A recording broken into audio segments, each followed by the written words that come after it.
Present teacher. Hello student, आज हम class 5 का चैप्टर 4 नन्हा फनकार कहानी के बारे में आज हम विस्तार से इसको पढ़ेंगे और इसके भावार्थ को हम समझेंगे। देखिए, नन्हा से तो आप समझ गए होंगे कि किसी छोटे बालक की बात हो रही है, एक छोटे कलाकार की बात हो रही है, फनकार की बात हो रही है। तो चलिए देखते हैं। वह लड़का एक चौकोर लाल पत्थर के पास बैठ गया। कौन? यह जो नन्हा फनकार है, यह लड़का एक चौकोर लाल पत्थर के पास क्या करता है? बैठ जाता है। उसने जल्दी जल्दी कोई प्रार्थना गुदगुदाई और छेनी हथौड़ा उठाकर अपने काम में जुट गया। यानी काम करने से पहले वो गुदगुदाई क्या? प्रार्थना किया। प्रार्थना करने के बाद वो हथौड़ा लेता है, छेनी लेता है और वो अपने काम में जुट जाता है, जो उसका काम होता है। देखेंगे, कुछ दिन पहले ही उसने इस पत्थर पर घंटियों की कतारें और कड़ियां उकेरा था। वो जो पत्थर था उस पर कुछ दिन पहले ही उसने क्या किया? घंटियों की कतारें, एक लाइन से घंटियां बनाई और कड़ियां उकेरना शुरू किया था। लड़के ने एक अधबनी अधूरी घंटी पर छेनी की नोक टिकाई और सावधानी पूर्वक हथौड़े से घंटी पर नक्काशी करने में जुट गया। यानी उस पे चित्रकारी करने में क्या किया? वह जुट गया। उस पे नक्काशी करना, उस पत्थर पे नक्शा, यानी किसका? घंटे का। घंटे पर पत्थर से पत्ते पर घंटी आकार का नक्काशी करना शुरू कर देता है। हथौड़े के वार से पत्थर पर जो कटाव उभरता, उससे पत्थर की किरचे छितरा जाती और वह आंखें सिकोड़ लेता। जैसे ही वो पत्थर पे छीलनी हथौड़े से छीलने पर प्रहार करता, उसकी जो किरकिरी निकलती आंखों पर उस पे लगती और वो बिल्कुल कांप जाता था। साथ साथ धीमी आवाज में वो कुछ गुनगुनाने भी लगता था। काम करते रहता और धीरे धीरे क्या करता? वह छोटा फनकार कुछ गीत गा रहा है। उसके चारों ओर दूसरे संगत रास भी अपने अपने कामों में डूबे हुए हैं। आगे देखते हैं, आगे इसको बढ़ाते हैं। केशव 10 साल का था। जो नन्हा फनकार है उसका नाम क्या है? केशव है। नन्हा फनकार जो है उसका नाम केशव है।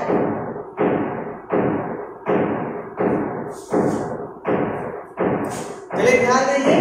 देखिए, केशव 10 साल का था। केशव कितने साल का है? अभी 10 साल का छोटा बालक है, जो यहाँ पे चित्र दिखाई दे रहा है और अभी अपना काम सीख ही रहा था कि पिता के एक बार करके दिखा देने पर वह सीधी लकीरों वाले और घुमावदार डिजाइन उकेर सकता था।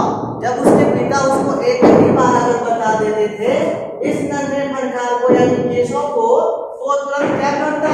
डिजाइन कर देता। अब तक उसने नक्काशी का जो भी काम किया था, उनमें से इन घंटियों को बनाना ही सबसे ज्यादा मुश्किल था। जब इन घंटियों को बनाया, ये ही उसके लिए बहुत कठिन था। केशव जानता था कि एक दिन तो ऐसा जरूर आएगा जब वह बहुत बारीक जालियां, महीन नफीस बेल बूटे, कमल के फूल लहराते हुए सांप और इठला कर चलते हुए घोड़े इस सब पत्थर पर उकेर पाएगा। उसके मन में पहले से बैठा हुआ उसे विश्वास था कि एक न एक दिन मैं एक अच्छा नक्काशी बनूंगा, ठीक उसी तरह जैसे उसके पिता बनाते हैं। यानी जो यहाँ पे केशव नन्हा फनकार है, इसे विश्वास है कि एक दिन मैं भी अपने पिता के समान नक्काशी काटूंगा। कई साल पहले जब वो पैदा भी नहीं हुआ था, उसके माता पिता गुजरात से आगरा आकर बस गए थे। जब उसके माता पिता कहाँ से आकर बसे थे? गुजरात से आगरा आकर वह बसे। बादशाह अकबर उस वक्त आगरे का किला बनवा रहे थे। उस समय कौन सा राजा था? बादशाह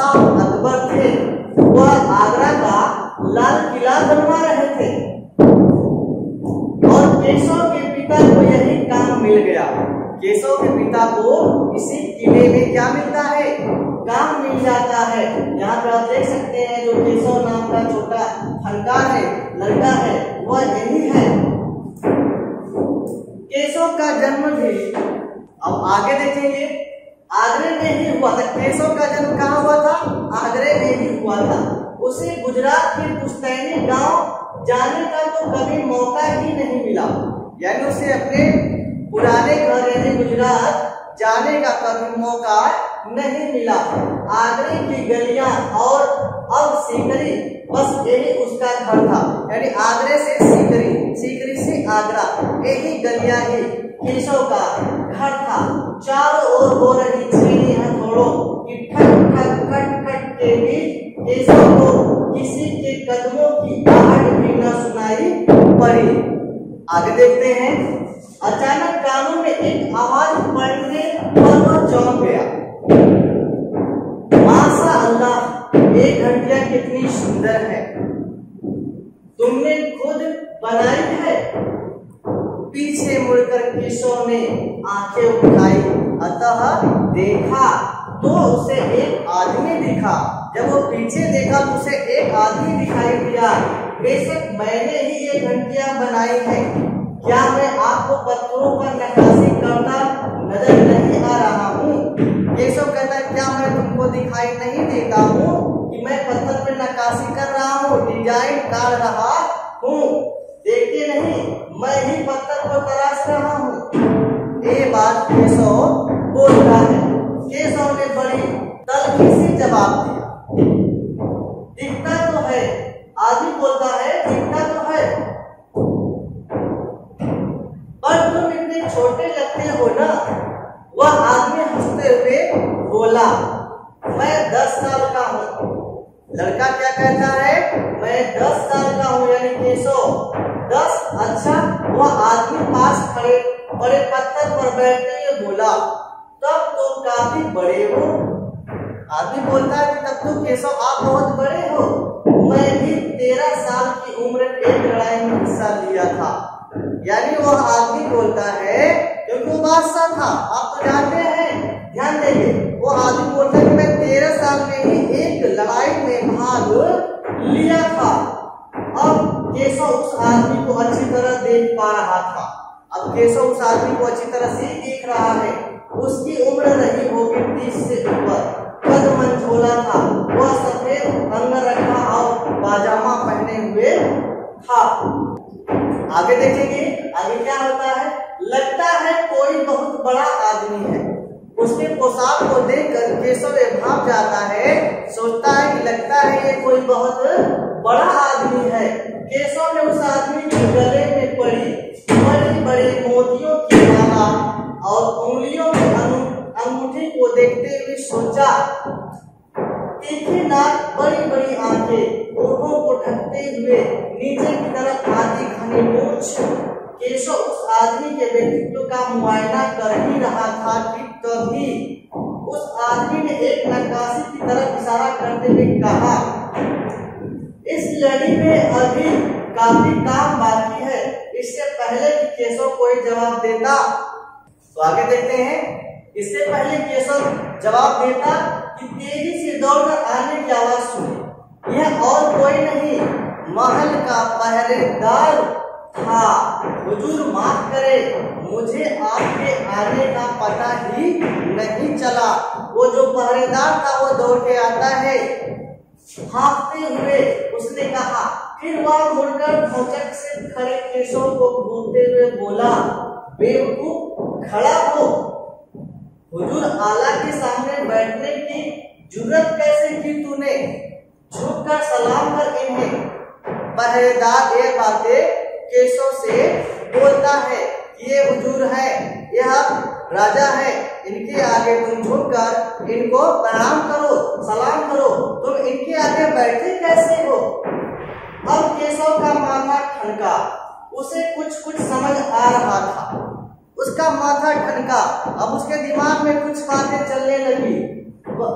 बदहवासी में छेनी हाथ से छूटकर नीचे गिरी और वह जल्दी से उठकर खड़ा हो गया। अरे कहीं ये बादशाह अकबर तो नहीं। केशव कहता है कहीं ये बादशाह अकबर तो नहीं है। यह ख्याल आते ही उसने झुककर बादशाह अकबर को सलाम किया और खरगोश की सी कातल नजरों से अकबर को देखने लगा। अब वो अकबर को क्या कर रहा है, एक तक देखने का कार्य कर रहा है।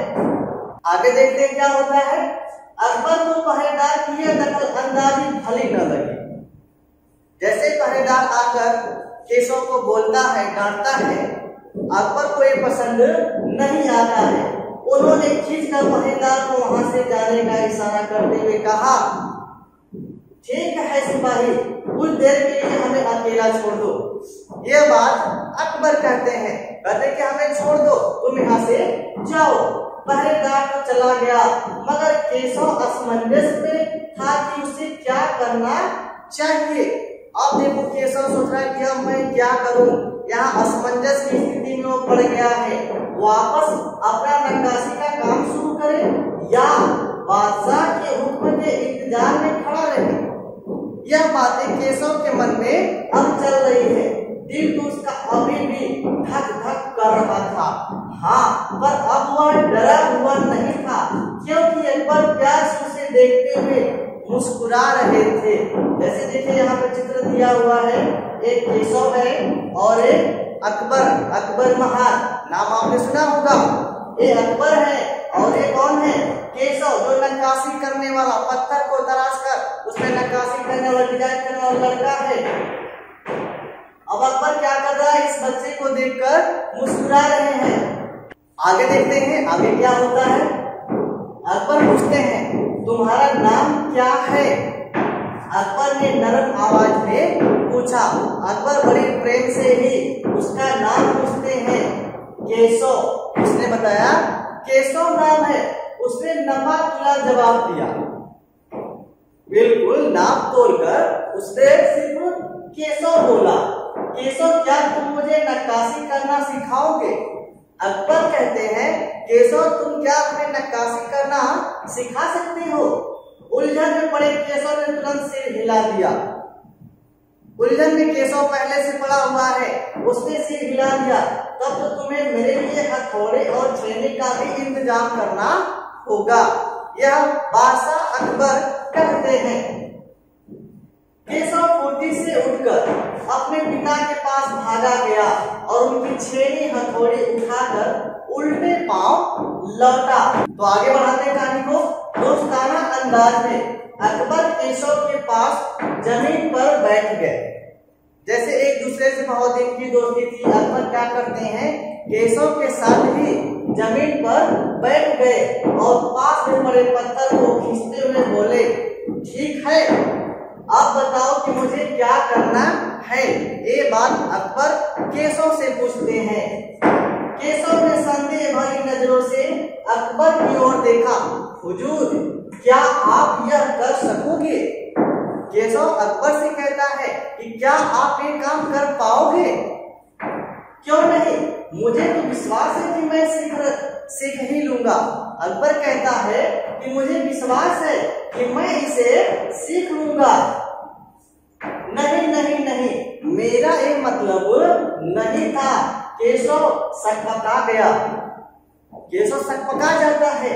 दरअसल मैं कहना चाहता था कि आप इतने बड़े बादशाह हैं, यह ठीक नहीं लगता है। ये बात केशव कहता है बादशाह अकबर से। उसने कुछ अनमने भाव से कहा। अकबर हंसकर बोले, अच्छा, लेकिन पिछले हफ्ते तो मैंने मिट्टी से भरी डलिया ढोने में किसी की मदद की थी। क्या यह काम उससे भी ज्यादा मुश्किल है? अकबर कहते हैं, अब देखिए केशव अभी भी असमंजस की स्थिति में था। वो अकबर के पास बैठ गया और उन्हें छेनी पकड़ने का सही तरीका सिखाने लगा। केशव क्या करता है, अकबर के पास बैठ जाता है और छेनी कैसे पकड़ना है उसको सिखाना शुरू करता है। फिर जैसे कि केशव के पिता ने उसे सिखाया था, उसने कोयले के टुकड़े से पत्थर पर लकीरें खींचकर, तो आगे देखते हैं वो क्या करता है, पत्थर पर लकीरें खींचकर एक आसान सा नमूना बनाया और गंभीरता से कहा, देखिए सिर्फ इन्हीं लकीरों को बहुत ध्यान से तराशना है। कहता है कि इस लकीरों को देखिए और इसे बहुत ध्यान से तराशना है। अकबर ने पत्थर पर छेनी रखी और जोर से हथौड़े से वार किया, जिससे कटाव ज्यादा गहरा हो गया। अकबर जैसे ही छेनी पर हथौड़े से वार करता है, ज्यादा पत्थर कट जाता है। अरे अरे नहीं नहीं, केशव ने तुरंत गलती पकड़ ली। हथौड़े को आहिस्ता से मारना है। केशव कहता है अकबर से कि हथौड़े को बहुत धीरे से मारना है। ऐसे उसने करके दिखाया और अपनी आंखें थोड़ी नीच कर रखी, वरना किरचे उड़कर आंखों में चली जाएंगी। अकबर मुस्कुराए, जी हुजूर। अकबर मुस्कुराते हुए क्या कहते हैं, जी हुजूर। अब आगे चलते हैं, देखते हैं आगे क्या होता है। जवाब में केशव भी मुस्कुरा उठा। वह लगभग भूल ही गया था कि उसकी बगल में बैठा यह व्यक्ति हिंदुस्तान का बादशाह अकबर है। एक अनाड़ी से वयस्क पर अपने काम की धाक जमाने में उसे मजा आ रहा था। यानी एक वयस्क युवा आदमी के ऊपर वो अपना काम का धाक जमा रहा है। वह बड़े ध्यान से देख रहा था कि अकबर किस तरह लकीरों को उकेर रहे हैं। बादशाह से जरा से भी चूक हो जाने पर फौरन उसकी त्योरियां चढ़ जाती है, वह गुस्से में आने लगता था। कौन, केशव। आगे देखते हैं, काम करते करते अकबर कुछ कहते हैं, केशव सही नहीं है क्या, और केशव से मिलाकर अपनी असहमति जता देता। नहीं मतलब ये ठीक नहीं है। अकबर इत्मीनान से बैठ गए और केशव को काम करता हुआ देखने लगे। केशव क्या करते हैं, चुपचाप शांति पूर्वक वहां बैठ जाते हैं। अपने काम में खोए हुए उन दोनों को इस बात का एहसास नहीं हुआ कि आसपास मौजूद दूसरे संगतराज उन्हें बड़े कौतूहल से खुशी पूर्वक देख रहे हैं। अब आगे देखते हैं, आगे क्या होता है। अकबर ने गौर किया कि केशव पत्थर पर बने नमूने को ही नहीं तराश रहा था, बल्कि अपनी तरफ से भी उसमें कुछ जोड़ रहा था, जिससे वे डिजाइन ज्यादा खूबसूरत लग रहे थे। यानी बैठे बैठे ही अपनी तरफ से भी वो क्या कर रहा था, उसमें कार्य कर रहा था। लड़के के काम करने के अंदाज को देखकर अकबर ने धीमे से कहा, केशव देखना एक दिन तुम बड़े फनकार बनोगे। महान अकबर कहते हैं केशव को, एक दिन तुम बहुत ही बड़ा फनकार बनोगे। हो सकता है कि एक दिन तुम मेरे कारखाने में काम करो। ऐसा भी हो सकता है कि तुम एक दिन मेरे कारखाने में काम करने आओ। केशव, कारखाना, कैसा कारखाना? केशव कहता है खाना, कैसा कारखाना? बस एक बार ये महल तैयार हो जाए और लोग आगरा से आकर यहाँ रहने लगे, तब मैं कारखाने बनवाऊंगा। ये अकबर बोलते हैं। आगे देखते हैं, इन कारखानों में मेरी सल्तनत के सबसे बढ़िया फनकार और शिल्पकार काम करेंगे। वो कहते हैं इसमें, इस कारखाने में जो जितने बढ़िया कलाकार होंगे सिर्फ वही काम करेंगे।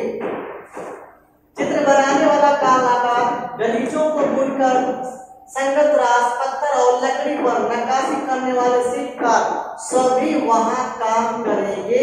ऐसा अकबर बोलते हैं। केशव का चेहरा चमक उठा। वह मुस्कुराते हुए बोला, मैं वहां जरूर काम करना चाहूंगा। चलिए आगे देखते हैं, आगे क्या होता है। अकबर उठ खड़े हुए। अकबर क्या करते हैं, उठकर खड़े हो जाते हैं। बड़े प्यार से केशव का कंधा थपथपाया और कहा, अच्छा बेटा, अपना काम जारी रखो। यह कहते हुए अकबर आगे बढ़ता है। केशव कहते हैं, हुजूर, क्या आप दोबारा आएंगे? केशव ये बात कहता है, क्या आप दोबारा आएंगे? केशव ने बड़ी उत्सुकता से पूछा, यानी खुश होकर, उत्तेजित होकर पूछा, मैं जरूर आऊंगा केशव। अकबर कहता है कि मैं जरूर आऊंगा। फिर तो पूरे दिन संगत रासों के बीच केशव की धूम मची रही। वह बार बार बादशाह से हुई अपनी मुलाकात सबको सुनाता। रात हो चली थी, केशव बहुत थका हुआ था, पर आंखों में नींद कहाँ।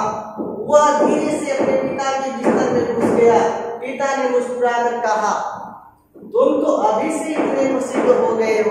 पिताजी कहते हैं फनकार केशव को कि तुम तो अभी ही फेमस हो गए, प्रसिद्ध हो गए। बादशाह सलामत ने कहा है, एक दिन मैं बहुत बड़ा कलाकार बनूंगा। अपने सिर को पिता की बाहों के सहारे टिकाकर केशव धीरे से बोला, हमारे बादशाह बहुत नेक इंसान है। बिल्कुल सही, पिता ने कहा। पिता कहते, हाँ ये बात सही है। कुछ सोचकर केशव ने पूछा, बाबा एक बात बताओ, बादशाह के पास आगरा में से एक से बढ़कर एक खूबसूरत महल है, फिर भी ये सीकरी में यह शहर क्यों बनवा रहे हैं? यह बात केशव अपने पिता से पूछता है कि आगरा में बहुत किले उनके पास है, लेकिन ये सीकरी में क्यों बनवा रहे हैं, क्या रीजन है? पिता ने कुछ याद करते हुए बताना शुरू किया, हाँ बेटा, बादशाह का आगरा बहुत सुंदर शहर है, पर सीकरी में नया शहर बनवाने का भी एक खास कारण है। मैंने सुना है कि जब बादशाह अकबर की कोई संतान नहीं थी, इस वजह से वे हर वक्त परेशान रहते थे। वे बहुत साधु संतों और फकीरों के पास गए। भटकते भटकते बादशाह ख्वाजा सलीम चिश्ती के पास सीकरी आए। यानी वो भटकते भटकते पुत्र की चाह में बाबा सलीम यानी सलीम ख्वाजा सलीम चिश्ती के पास आते हैं। उन्होंने ही बादशाह को बताया कि उनके एक नहीं तीन संतानें होगी।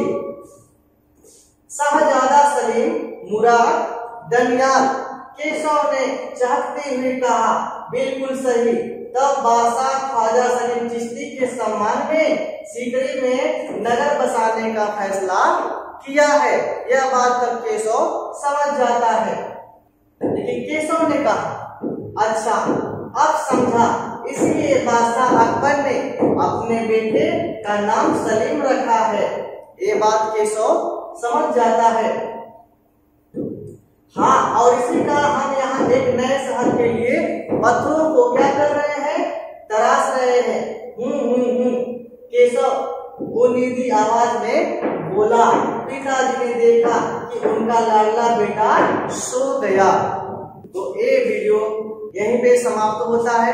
कैसा लगा आपको नन्हा फनकार यानी जो केशव है? मिलते हैं नेक्स्ट वीडियो में। Okay, thank you.